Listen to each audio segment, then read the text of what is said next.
How would you describe the feel-good factor since Saturday? Nah, listen, obviously it was a big night for us, a big 3 points. But ultimately it's just another step on the road to hopefully securing second position and getting into the playoffs. So it was nice to enjoy it. It was a good feeling around the camp the last couple of days. But this morning, back focus. Tough game for us in the Faroes. How much can you allow yourself to enjoy moments like that before you turn your attentions to what is obviously a big game, a big job to do on Tuesday? As a coach, probably I switched my thinking a little bit quicker than most people, but it was also important, I think, the other night to not to milk it. It's not the right phrase, but for the public and the fans to have, the public and the players to have that little moment after the game where it was a group of players that qualified for a major tournament after 23 years, and they did that in an empty stadium. And there's never really been the chance to have that sort of interaction between the players and the supporters. And that was a nice thing, nice bit at the end of the game that we could do that. Obviously, you scored a goal in 93 minutes. Everybody's got that euphoria, but there was still about 50,000 people in the stadium. They all waited, so that they believed in the team. They believed that we could maybe nick the 3-2, which we did. And it was a nice moment. What impact do you think that can have on your players? Good for the confidence, good for the belief, and good for them to feel loved. You know, footballers are no different to anybody else. We all like to feel the love. We're human beings. Everybody likes to feel that little bit of adoration and that little bit of love. And these players have worked hard to do what they've done for the country. I keep saying that every time they turn up, they want to do well. You see that. You see the way they work, the way they apply themselves. So it was a good moment, but one that now we've got to park and get ready for the next tough challenge. Being confirmed this morning, Shea Adams is injured and will not make the next game. Is everyone else fit and available? Yeah, everyone else fit and available, which is good. What's Shea's problem, Steve? Just a little muscle problem. Yeah, Grant Hartley comes back into reckon for this game. Yeah, Grant's available. Does that give you a welcome selection dilemma, if you like? I've got great selection dilemmas. Obviously, was a really good second half the other night, but I also look at the first half. That's my job, and now I've got to come up with a team.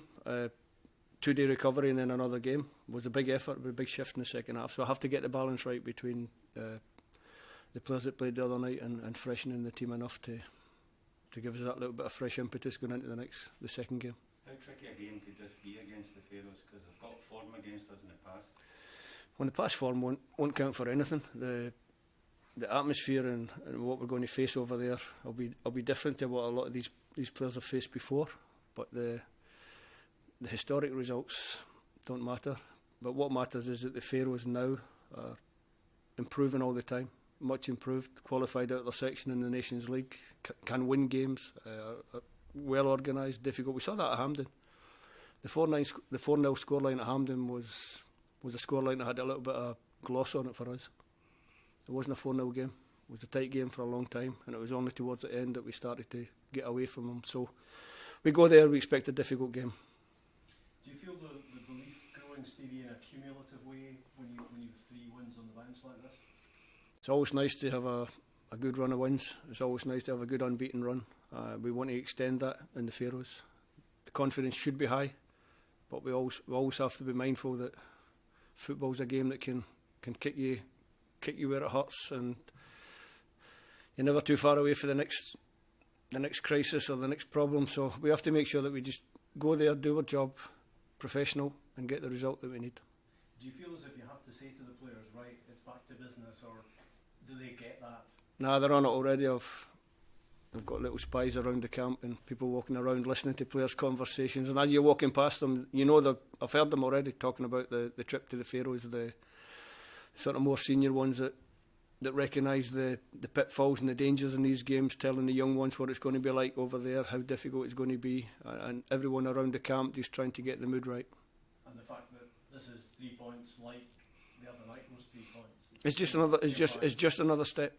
It was great. It was a great night for everyone Saturday night, but was just another 3 points hopefully on the road to securing second place in the group, which gets us into the playoffs. There's no point in getting ahead of yourself. We need 3 more points, and that's the sole focus of the group.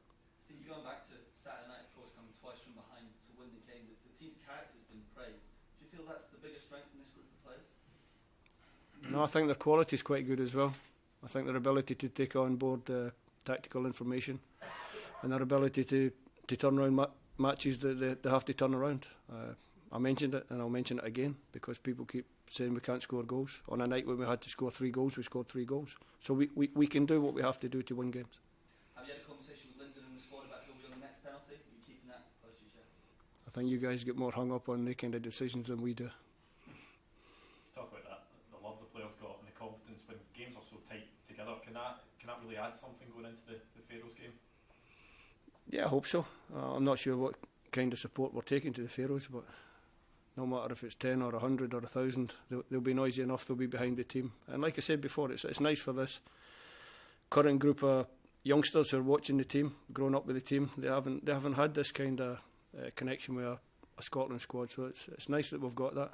And it's up to us to keep that little union going. Is that key for you? You want to really keep that bond between the players and the supporters, especially the younger players, the younger supporters, that are growing up watching this team, sort of idolising them? I just want to win the next game. And if we win the next game, that stays in place. Do you sense the hunger from the guys who haven't been on the field for these games to be involved? You know, they might get a chance. You said that you might freshen things up. It must kind of add an extra edge for these guys who are in and around the squad but haven't been getting on the pitch yet. It's the most important part of the squad is the ones that don't start, that don't play. They're the ones that I give them a bib in training and I say, can you be Austria? Can you play like Austria? Can you do this for us tactically in the training session? Can you be like Israel? Can you be like the Faroes? These are the players that we rely on for the squad spirit. It's easy to be a great member of the squad when the head coach is picking you every match. That's easy. The other ones are the ones that keep the squad together, the spirit of the squad. A lot of people get the big headlines, you know, the ones that you might deem as star names. To me, they're all star names. Someone will get, Andy gets it, he's a captain. John McGinn gets it because he scores lots of goals. Dykesy gets it for different reasons, scoring goals and missing penalties. But within the squad you've got people like Kenny McLean. Kenny's keeping Billy out the Norwich team at the moment, and Kenny's not getting any minutes under me. So for him to come in and be as positive he is a great thing. Kieran Tierney doesn't get too much big publicity off the media. Kieran's playing out of position. He's doing a job for the team, he's fitting in well. Him and Andy have worked up a really good understanding on our left-hand side. So all these little things come together and that grows your squad, your group of players. Really important. Is that quite rare to have that? Is it something that needs a lot of work to have that? Normally in a club environment you can work on it a little bit better. You've got to remember I just borrow these players. I borrow them for 10 days at the moment every month, and then you go into the winter and you don't see them. I don't see them in December, January, February, get them together again in March. So the fact that we can keep that bond and keep that togetherness within the group is really important. If you want to be successful, the better your group of players, the more together they are, then the more chance you have to be successful. Just lastly for me on the Faroes, how instructive is their performance at home to Denmark when you're preparing for this? You managed to keep them out for it and really frustrate them for quite a long period. They're a good team, the Faroes. I've just touched on it. Technically good, improving all the time, really well organised, and they have their own way of being a big threat, especially at home. So, like I said before, we just concentrate on what we do. Everything we've done so far is been on the path to try and get to the playoffs. Obviously, at the start of the section, we want to be first. Realistically, now we can't be first, so we can be second. So we have to stay on that path. And if we can get second, then we're in the playoffs. Any final questions from Scottish media? No, just got one from the Faroe Islands. I'd like to know why the Scottish team opted not to arrive in Faroes and not train at the stadium as the team trained on an artificial pitch in Scotland.